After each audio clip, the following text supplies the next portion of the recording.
Seraldo still has a lot of headaches to solve as he names his round one team next week. And he thought that the Sharks trial game was going to give him some answers, but I think it actually raised more questions than it answered. And we're going to talk about the trial. We're going to talk about some of the news coming up in the over the last week in the NRL. Let's get to it. Dibbo, welcome. Welcome, and the week kicks off this week, the premiership season that is. So actually extremely excited, probably more excited than previous years. They've taken it overseas to Las Vegas, and it's not a good time slot for us. It's just curious to see how it's going to be, whether the atmosphere is going to be off, who's going to crash and burn in that first two games, so... Look, I'm very excited to see, in 2024, the NRL trying to make strides into, the US with rugby league. I think it's a sport that they would enjoy, considering all the hard hits and things like that. And they've sold 35,000 tickets up until yesterday. So, oh, wow. There you go. Yeah, I was wondering how we're going to go. Yeah, so I think, 40,000, 45,000 is probably not off the mark. But, other reports have come out during the week where, the NRL is looking to open a 10-team competition in America called the NRL America. I think it's a brilliant move if they invest in it, if they don't just do it, as a hey, we started the competition and then sort of let it dwindle. The only thing that could come from that is more talent for rugby league, whether it be they come to the Australian sides, whether it's in the English Super League, or the competition in America actually gains some traction. I think it could be very, very interesting, and I'm so excited to see what the fans are going to be like. American fans are quite passionate, and to see them react to rugby league, I think would be so cool. Can we buy a share in any of the teams yet, or not yet? I don't think so, man. It's not a bad idea. Hey, man, who's showcasing the game? Is it Fox Sports America? In America, I'm not sure who's playing. Probably be Fox Sports, eh? Probably, or ESPN, maybe. Probably be Fox Sports with their contacts. I mean, they showcase it here on Fox Sports NRL. Yeah. I'm sure Rupert will get his Fox Sports in USA to do it. Yeah. I'm not sure. But look, either way, to have 45,000 American NRL fans in the stands, and it's at a good time, 6 and 8:30 p.m. on a Saturday. Stadium. Yeah, it's an amazing stadium, that one. The Las Vegas Raiders play out of it. So... It's interesting, though, that the stadium, the field itself is going to be a little bit narrower by about a metre. Or I'm not sure how much, but it's going to be narrower than the traditional rugby league field. So it'll be interesting to see how that affects the teams spreading the ball. I think that'll be quite an interesting change for the players as well. Probably more bash them up the middle then. Yeah, I think it would have to be. Quicker play the balls as well to try to get the forwards fatigued, maybe. Yeah, so look, I think it's a great move by the NRL. There's been a lot of excitement, a lot of hype coming into this season.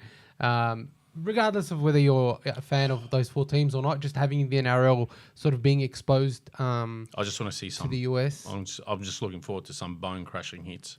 I mean, look, if we get the bone-crashing hits and the referee puts the whistle away, I think the fans are going to love it. They'll embrace it, yeah. Yeah, they'll love it. That's what I think. And it's a fast-paced game. Like NFL, there are too many stoppages and things like that, whereas in rugby league, it's just 80 minutes of sort of full throttle, non-stop action, and I think it will resonate well with American fans. Yeah. Interestingly, mentioning the Super League, there's also been reports that come out over the last week that the NRL is considering buying the English Super League. What are your thoughts on that? Great move. They got the whole of Europe there, and I know Vlandis won't just limit it to the English Super League. He might even eliminate the relegation and relegation promotion. He might just. There's teams that get promoted, or, he might just scrap that promotion relegation. There's some teams don't have the fan base really, or probably don't have the stadium, or probably don't have the financial stability. He might even scrap that. You got France there, I reckon, as a prerequisite demand they get a second team in obviously call it the European Super League. Maybe demand that either Wales or Scotland maybe get one team in there. I know it was tried before, but I know with the whole admin around the NRL, they'll put obviously strict guidelines just to not put anyone owning a team there. There's other countries around Europe. I'm sure they'll tune into the game as well. But we're discussing this off air. Like in Belgrade, which is in Serbia, they used to play that game over 60 years ago. I've seen clips. They've got sellouts. I know they're playing it again in Serbia again, and it's actually quite popular. So maybe down the track you could have a Serbian team there playing out of Belgrade. Could see the Toronto Wolfpack come back as well. I bought membership for that year, That's crazy. And only for them, the COVID to hit. And it was such a shame because Toronto is such a massive sporting city, and they embraced the Toronto Wolfpack. They did. And I think Lamport. if they were given a chance to come back, seeing any rugby league team actually do well in North America could see the game, over the next 10 to 20 years actually start to create a footprint there.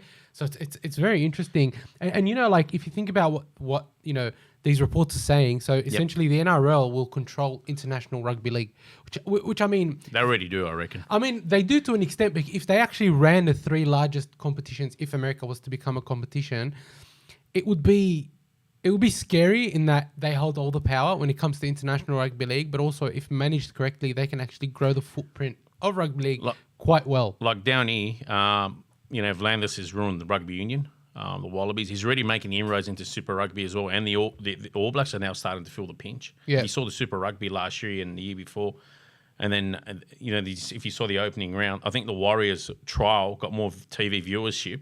I think their attendance was higher than 1 or 2 of the games on the weekend as well. Up the wires, mate. They're in for a big year. And then if you go to Europe, like the TV deal there could be astronomical. I know he's not expecting it to be right away, but they can build up into it. And I know the way they got this set up, they would make inroads into the rugby union market in England and then even the neighbouring countries as well. There's no reason why you can't.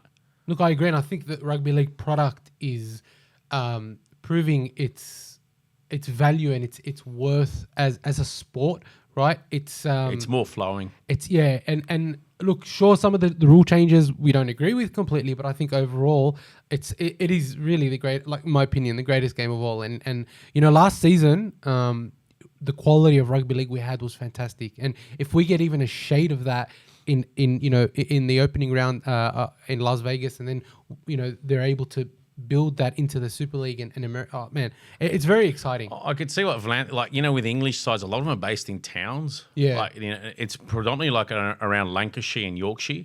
I got a feeling you might push somebody to play, maybe relocate to probably the second biggest city in England, which is Birmingham. Maybe just play half your games in your original township and then the other half in Birmingham, probably just to grow the market there. Then you might, and the sport of rugby league is predominantly a northern sport. In England. That's why it was called Northern. It was called the Northern Code once upon a time. So I got a feeling you'll probably want to push more towards the south and towards the west just to get more of that market. He wants probably, Manchester's got Salford. He might chuck a second team in. It's just on the outside. A lot of those sides are there. So, if they really want to grow the game, I'm sure he's got a strategy in place. Obviously, not to neglect the heritage of a lot of the sides, but there's an untapped market there. He's got to ask him to relocate, basically.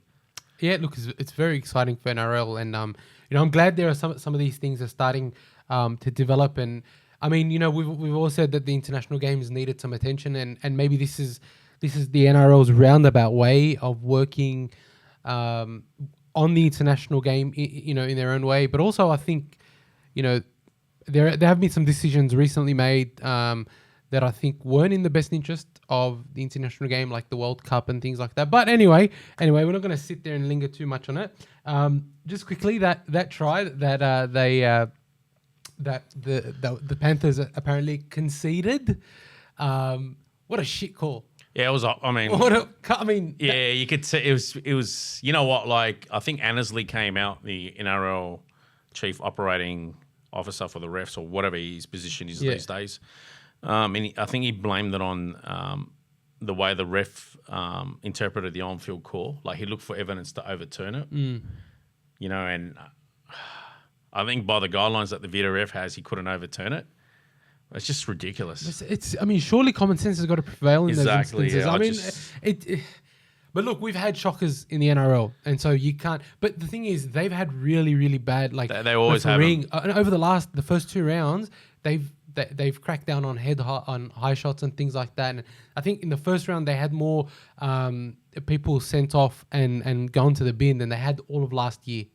So somebody's just mucking it up for them. Yeah, someone in the Super League's doing it. Todd Greenberg, if you remember, Toddy, trying to crack down a few years ago, and he ruined the game for the first half of season. And then he got booted out. Thank God. Thank God for that. Yeah. Back on Penrith, I know they're basically having a cry about that one try, but I mean, they look at the Super League like it's an inferior league, and they should be all reserve grade sides. well, all right, take away that try. So what are you on equal footing on the Yeah, scoreline? yeah. You know, like Parramatta's got itself to blame. I'm sure Cleary touched on that as well. You know, for putting themselves in that tight situation. Yeah, but I think if you play that game in October or November of 2023, Yeah. the Panthers win by 30. Oh yeah. I We're don't know. here or over there. That's actually a good point as well. Because you remember they came in and beat the Panthers as Yeah, well. that's actually Well, a that good was point. St. Helens, but yeah. But it was also sort of around the same time last year. And it was at Panthers home It was ground at as well. Panthers home ground, it was. Jeez. That's a good point. I don't know. To be honest, I don't know. I what think it we're not is. giving some of these English sides the due respect they deserve. Think about it. It's not the English Rugby League international side. Yeah. It's the club sides. They play with each other week in, week out. They play a more flowing brand of rugby league. Let's just say it that way. You know, it's not really as confrontational as the I'm with Australian you, leagues. but even though they won the World Club Championship, the Panthers are an infinitely better team than Wigan. They're not world champions, and they They probably will never will be. Than Wigan. They They're are probably a much better team than they Wigan. probably never will be world champions. Nah, they're a Put better your team hands than up you if your are. side's been world champions. Now, I want to get into the doggies a little bit. I know that's what everyone's here for. And before we get into that, please, if you've made it this far in the video, please be sure to like the video and subscribe. We've got heaps of stuff coming up. We have something in the works that is very, very exciting. I'm not going to spoil anything, but if this goes off, it's going to be an absolute doozy, and I think everybody will be very, very happy, whether you're a Bulldog supporter or not. We've got some big things brewing, so please like and subscribe so you don't miss anything out. Press that bell icon as well if you don't want to miss any of our notifications. But now we've got to get to the Bulldogs. I want to talk about that second trial. Yeah, let's hear this. I think it put me to sleep. Yeah. Well, actually, my first point on my show notes, honestly, the first point I have is straight off the bat, it was a drab affair. It was, and that's me being polite. It was a bit of a tough slog to watch. You had but some shining lights, but I'll let you get into that. Yeah, look, I mean, I want to start with the positives. Yep. Right? Start with the positives, start high, and then work our way down. So my first positive is our forwards, much maligned in the media that they're not big enough, they're not strong enough, not aggressive enough. I thought weren't run over by a much, much larger pack in the Sharks. Yeah, Sharks were dreadful. Look, I want to say the Sharks were bad, but I also think that the Bulldogs, our forwards, they've worked so hard on trying to work as a unit. I thought that the forwards, at the very least, their defense was really good. And they didn't allow themselves to get run over. I thought, Max King. If your attack's not going to be fluid, and you touched on it, if your attack's somehow not going to be fluid through your halves, defense is going to win you games. Well, I mean, and we'll get to that. Honestly, but it's going to get you home, yeah. But yeah, like you will have to play that drab, unattractive absolutely football. have to sort of get into the slog. Because last year the Sharks forward pack absolutely blew us off the park. Like we had no response to them. They were running holes to us. I remember that game. We were you were kicking the ball from the 10-metre line or on your try line. I remember Reid Marnie kicking the ball 50 metres he was booming it for you guys. And we had nothing, right? And for us to come in, and they were full strength almost, with the exception of Nico Hines and Dale Finucane and Hamlin Ueli. They have a big forward pack. And they have heaps of depth in their forwards. Surprised they haven't lost some of their forwards this year. They'll lose some next year. I think they will. I think they have to. Hamlin Ueli's going to go, but apparently I'll be surprised if they don't lose them all. No, Hamlin Ueli re-signed till 2027 with them. I thought he was going to go Warriors. No, he's re-signed with them until 2027. Jeez, must be playing for peanuts, man. I mean, I'm sure they're going to be getting rid of some players. For a sack of potatoes or something. But for me, it was very encouraging to see our forwards match it, considering that Sam Hughes went off for HIA after maybe 10, 15 minutes. Yep. And, Curran also Curran, didn't play very long because also of a HIA. They came off. And our forwards and our defense still held on. Yeah, he was... And the thing is, our average meter gain per set was actually higher than theirs. So they only gained, on average, 38 meters per set. We gained 40. Right? Now, all right. I know that it's only a minimal difference, but our forward packs are completely different. All right? And so what that shows is that I think that we understand that there's a lack. And for example, Sherry was coming in. He ran up for 170 meters. And that was a shining light. That was great. Yeah, he was a shining light. He's going to be good. Wilson ran for 150 meters. He's fast. He's fantastic, right? And look, I think he has to start at this point. Like you can't not start him. Of course not. So that was the first positive. Our forwards were not. I'm not going to say they're impressive. I'm going to say that they did their job, which is what you would want from a team like this that isn't doesn't have any superstar forwards, right? Superstar props. The other thing was our scramble defense and our defensive line speed. Last year, our biggest problem was we could never scramble well, and our defensive line speed was very poor. It was very, very poor. And what I noticed from our team was that, sure, our attack was very bad. I'm not going to sit here and pretend like it was good. But our line speed, putting pressure on their props, putting pressure on their backs, even, even kicks were taken on the full. Our defensive line was right up in their face. And I noticed that Kickow was really, really active in defense. Jacob Preston, fantastic, always active in defense. Curran did a lot of work. And the other one that I thought was interesting in defense was Kurt Mann. I thought Kurt Mann added a different dimension to our defense. Now in attack, I thought he looked a little bit lost with the ball, but in defense, I felt like he added another dimension to our defensive play, and he always read the ball well. And you could see he's marshalling the troops to keep up in the line.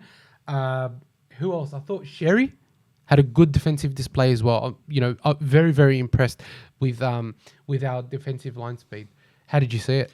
I mean, I can see what they've gone for this year's more experience in the lineup. Obviously with the additions of Josh Curran, Kurt Mann, Jamin Salmon, and obviously Hutchison.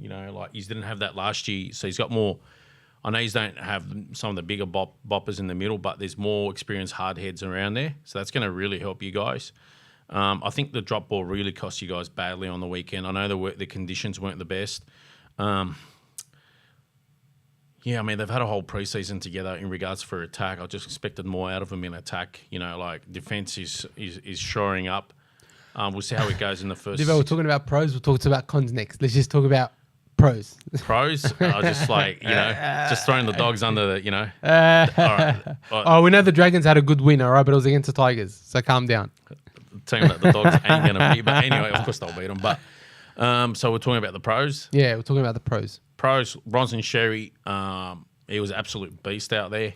And it's only his second game back. And it's not like, obviously, the premiership season. It's more like the trials. So his body will get more hardened, more used to it.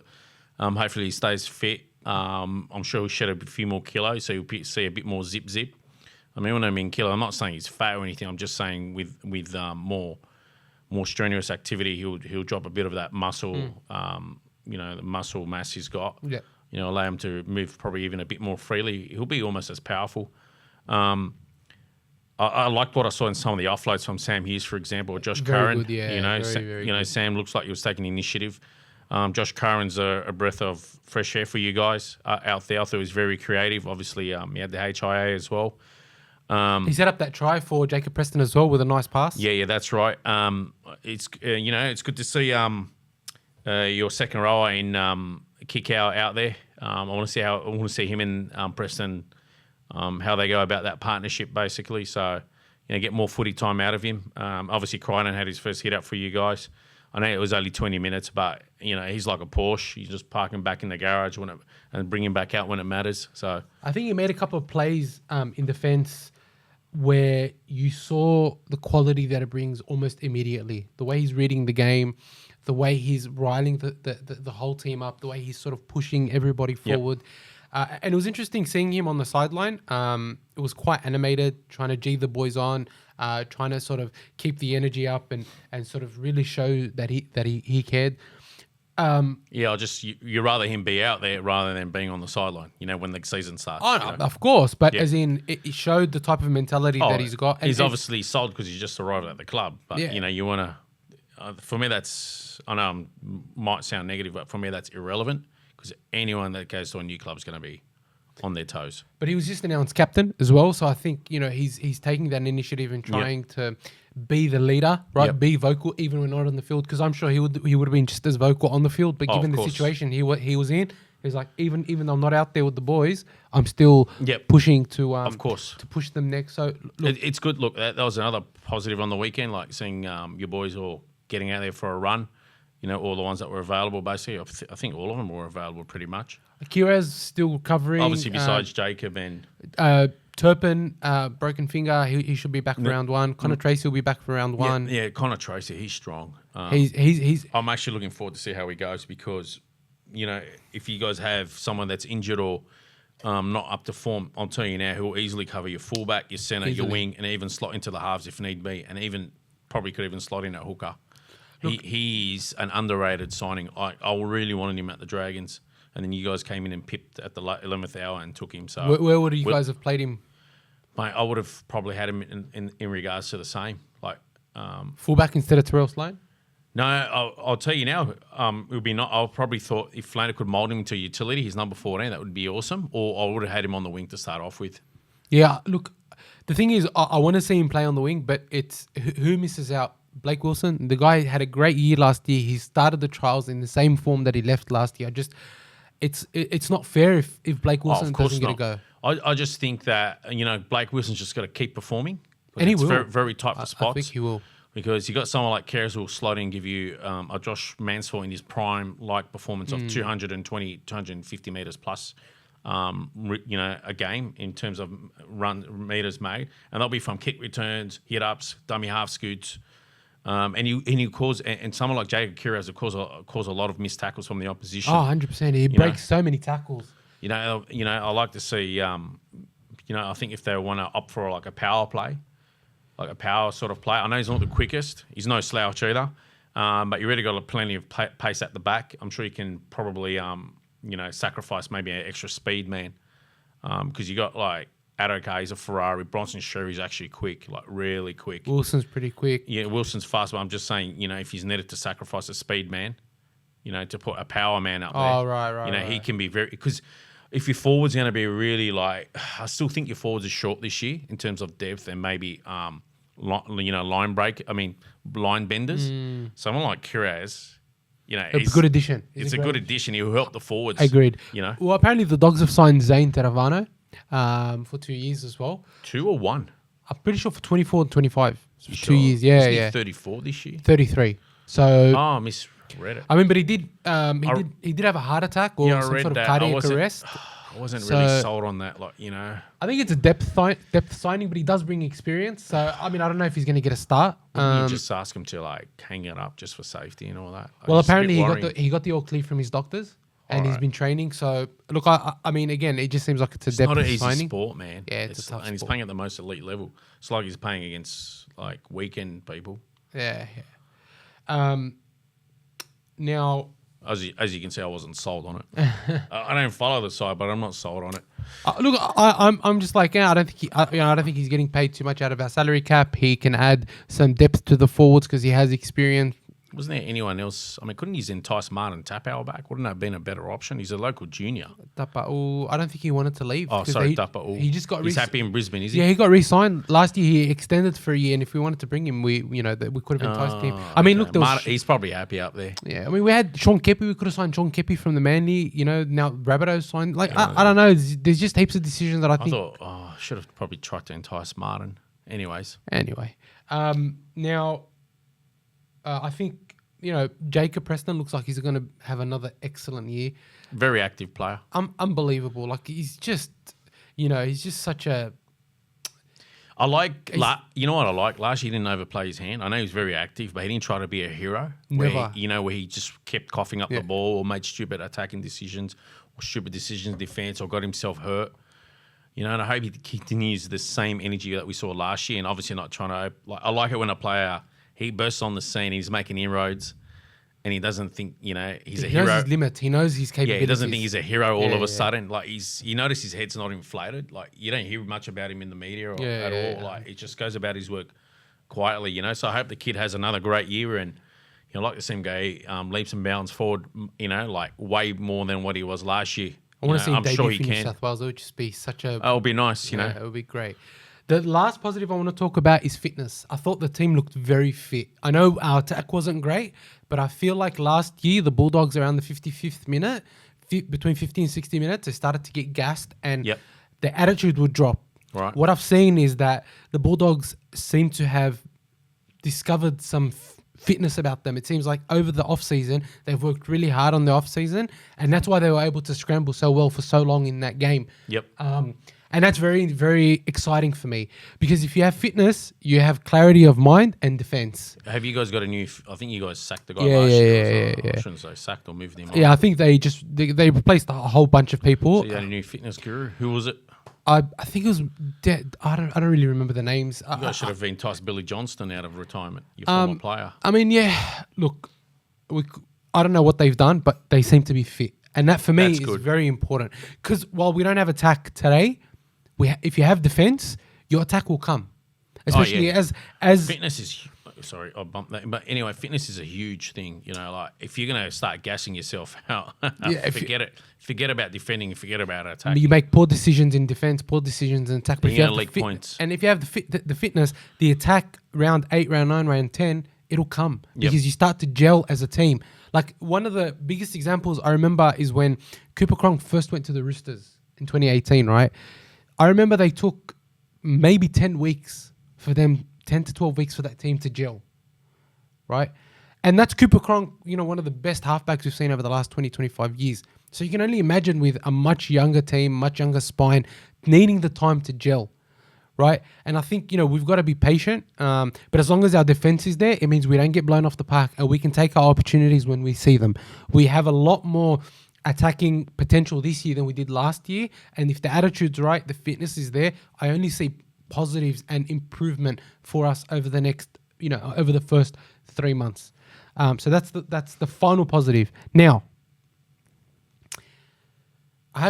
there are some negatives that do concern me about the team. The first one is 55 missed tackles. We had the most number of missed tackles in the competition last year by far. I don't know, you got me confused now because in the pros you're talking about how much better their defense was, but now you've come back to 55 missed tackles. That's the thing, right? Like you would expect that, a team that makes 55 missed tackles would get blown off the park. But I said, there was something that I said that they scrambled well. Yeah, fair enough. I just thought, okay, all right. They scrambled well. But when you look at the statistics, it's like, well, we still missed 55 tackles. Look, statistics aren't everything, right? It's sometimes it's about the eye test. You obviously can't ignore them. You're right. They're not everything, but you can't ignore them. No, I'm not, and that's why I'm bringing them up. That's an alarming one, 55. Yeah. We scrambled well, but I don't want to be missing 55 tackles every week. Yeah, because not every team is the Sharks, and there are teams that are much more potent Brisbane. Attackers. Yeah, if like someone like Brisbane, they'll just run through us. So if Reece Walsh goes through, have Ezra Mann backing him up. And Bro, then Penrith, Dylan, Dylan, same thing, yeah. Yeah, Edwards and Cleary and Luai. Parramatta with Leota. Gutho. There's so many teams that will rip you apart. Who, Parramatta? Kidding yourself. Anyway. Yeah, I know. I had to put a joke in there. No, but like for me, 55 missed tackles is quite an issue. Yep. Right. Definitely. We spoke about defense, and they've got the fitness. But if we miss less tackles, we make better decisions in attack because we're not on the back foot when it comes to defense, and that's something that really need to figure out quick smart, because we don't want to be the worst defensive team in the competition again. Not when Serraldo's supposed to be some sort of defensive genius. The way I saw it, I'm actually very alarmed for Canterbury. The defense. I didn't think the intensity was quite there. I just thought Cronulla was dreadful. And I know they'll have to really pick up their intensity in these coming weeks. Like, have you seen Canterbury's draw for the first 6 rounds? Yeah, it's a very, very. I don't want to be. I'm sure you don't want to be sitting here being 1-5 or 0-6. I'm sure you might accept 2-4, or maybe not. But 3-3 would probably be more acceptable, if anything. I'm sure you wouldn't want to accept anything under 3-3. Yeah, I don't like as Doggies fans. Like, you want to see the season start well, because if you start your season well, you've already put yourself in a position to you want to see come more strong. Yeah, at the hands end of the down. You season. need more intensity, especially from your big men. Like, honestly, I know your backs can probably put off hits and that, but it's your big men. They got to lead the way. 55 missed tackles is just a lot, like, especially in a trial. I mean, you better hope it's just a trial, and that won't happen again for the rest of the year. I really thought they should have, and they needed to pick up the intensity in defense and in attack. I just think they got the experience there. It's just some of those middle men, like, you need more hard men there or something. I don't. To be honest, granted, 2 of our core forwards only played for 10-15 minutes each in Sam Hughes and Josh Curran. I think that makes a big difference, right? In terms of the load that other players have to handle. So that's a big thing. I think, but yeah, it's definitely a concern. I just feel that Pawasa and, did I pronounce that right? Yeah, Famasuli. Famasuli, or is it Famasuli or something? Famasuli. Let's go Can you say Famasuli. Tino Fama? Can you say Tino, it? I just want to hear this again. Tino Fama Malaawi or something like that? Tino Fa'asu Malaawi. Yeah, I like hearing that. Yeah. What about Payne Haas? Is that just Payne Haas? I think it's Payne Hasa. No, it's just Payne Haas, bro. Anyways, Pawasa and Max King and Sam Hughes, they got a lot on their shoulders this year. They're going to be carrying a big workload. I'll tell you now. They got a lot of pressure on them. If they can perform, honestly, these will do a lot better than people expect these to do. Look, to be honest, it's very weird I'm saying this, but I don't actually think it's our forwards I'm concerned about, which sounds so weird, but it's not. They're not the players I'm concerned about this year. You're concerned about the halves correlating with the rest of the team? I'm actually concerned about Burden and Marnie. I think if they play to their potential, we make the 8. I have no doubts about that.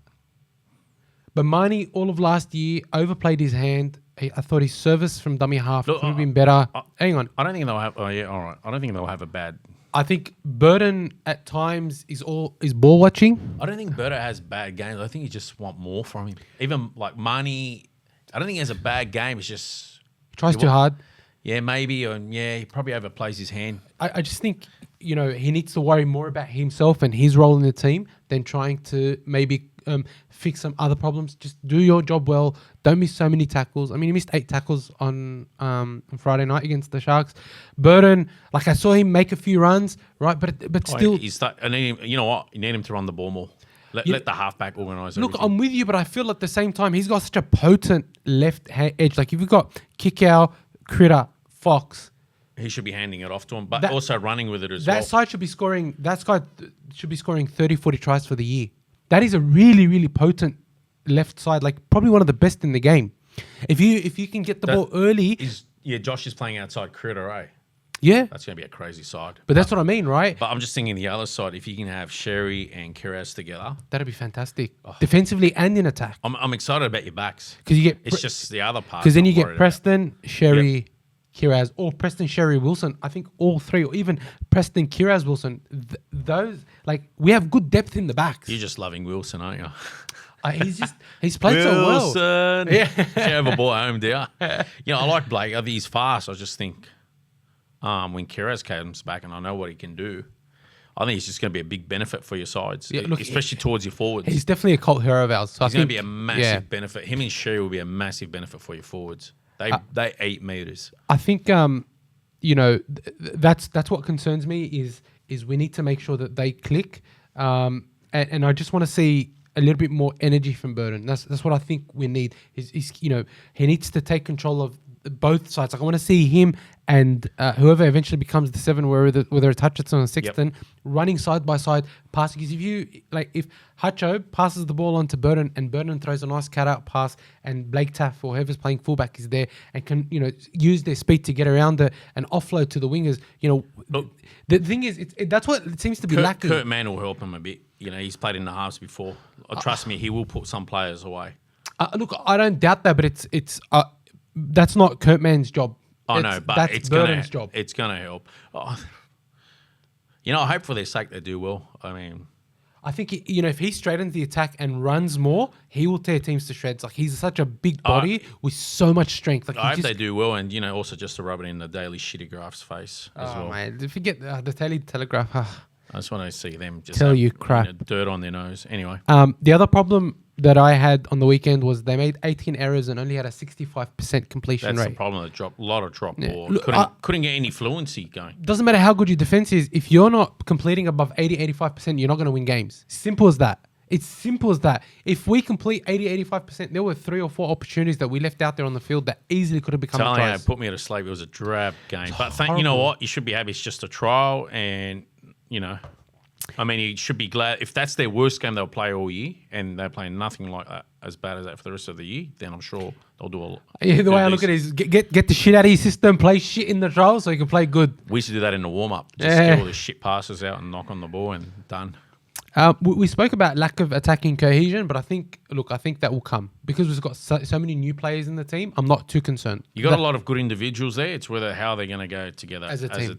Yeah. Look, Blake Taff had a pretty poor game. It's not the be all end all. He'll be starting fullback. I think he will be starting fullback. Probably be there for the first 6 weeks as well, at least. As he'll be given that chance. I just want to see, I thought he played well against Melbourne, but he couldn't back that up against the Sharks, which is a little bit of a worry, but it's not too concerning. But it was that. You're right. It's not too concerning. Look at Tyrell Slane. He's had last few years he's only young, and they've put a lot of pressure on him. He had some bad games and copped a lot of unfair criticism. He was quite average against South, but he bounced back against the West Tigers. He wasn't anything spectacular, but he had a sound game in defence to diffuse the high ball quite often as well. So, I know Blake will bounce back. Oh, I have no doubt. And I think he's got a passing game his to him as well. His ceiling is very high. As a fullback, I think his ceiling is very, very high. Blake Taff, I was talking about, not Blake Wilson, but yeah. Yeah, Blake Taff. Yeah. The bloke who played fullback against the Sharks. That's right. That bloke, yeah? Just in case you were getting stuck on Wilson again. Anyways. Screw you. But yeah, I think Blake Taff has a very high ceiling. And look, a lot of people online, a lot of fans are saying, why not give Wilson a crack at fullback? Why not? I mean, if you can, but Taff he's got to be given first go. Look, he's got a lot of options, which is good. Yeah, it's a good headache to have because the thing with Taff is he's got the running game, he's got the passing game, he has a kicking game if he wants to supplement the halves.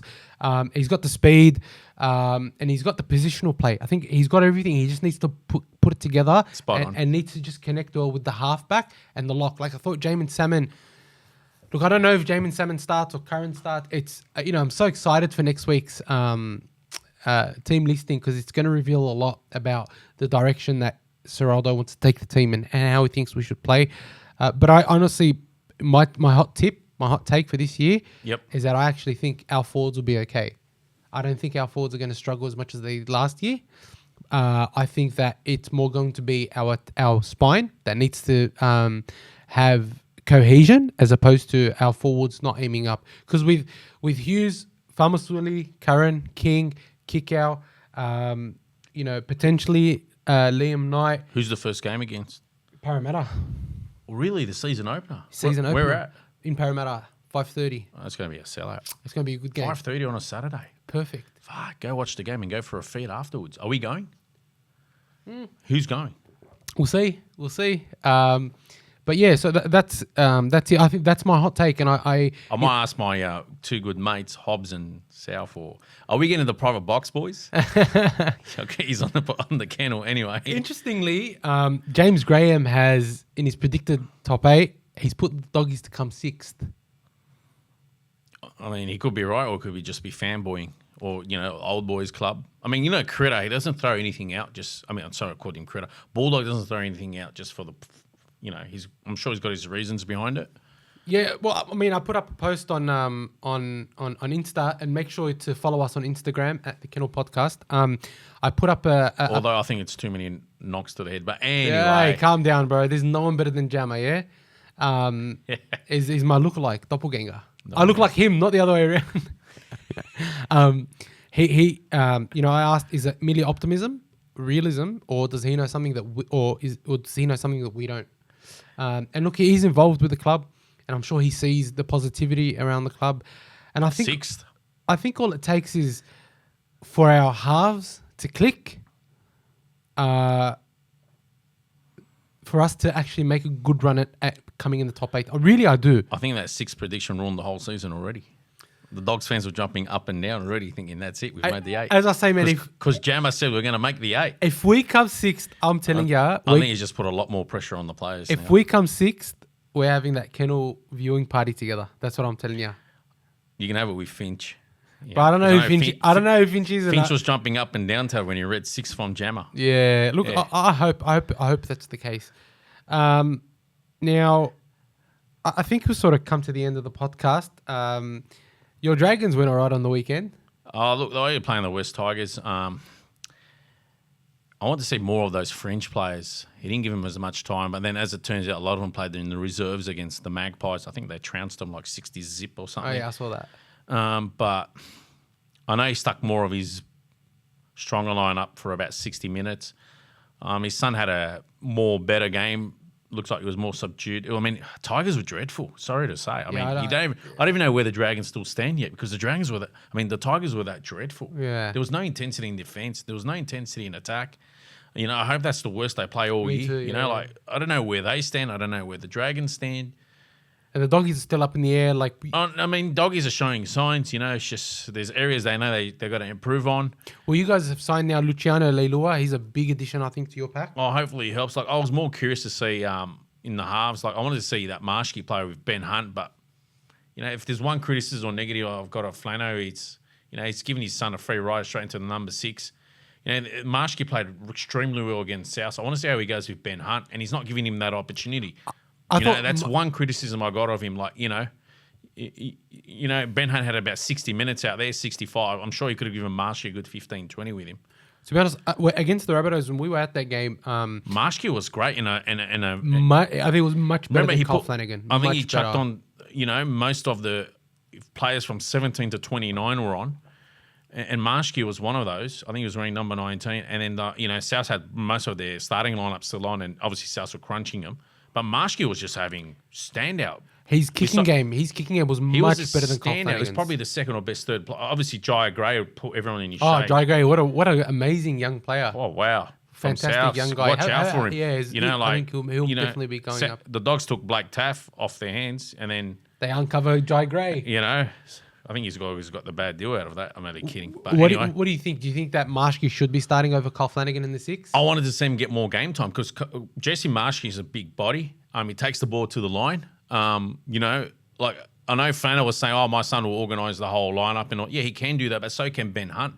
Ben Hunt, in my opinion, and obviously I'm not the coach, so yeah, I should. Oh, you're not the coach. I should sit down. I had no idea, bro. I'm saying I should sit down and shut up. But in my opinion, if Marshke takes the ball to the line and he's got a passing game to it, he offers Ben Hunt another dimension. Like takes attention away from him and all that, and it frees him up more. What I saw, because Kyle Flanagan doesn't really take the ball to the line, although he has started to, but he's not known for doing that. I think that's the first thing. The other thing is, again, we'll go back to the kicking game. Ben Hunt is tasked with organising kicking and everything, and right? taking on the line. Marshke takes on the line, and his kicking game is far better than Carl Flanagan's. Yeah, far better than Carl Flanagan's. Big boot. Flanagan seems like runner. Carl Flanagan, even at the Doggies, always seemed like he was scared to kick the ball. It's like he doesn't trust his own kicking game. Yeah, and Marshke's a big body. Very big body, yeah. Look at him. He can slot into the lock position. Yeah. But, he's got the slim build. He's quick. He can break the line. We saw him in the grand final for the New South Wales Cup last year. He's 24, 25. He can defend well.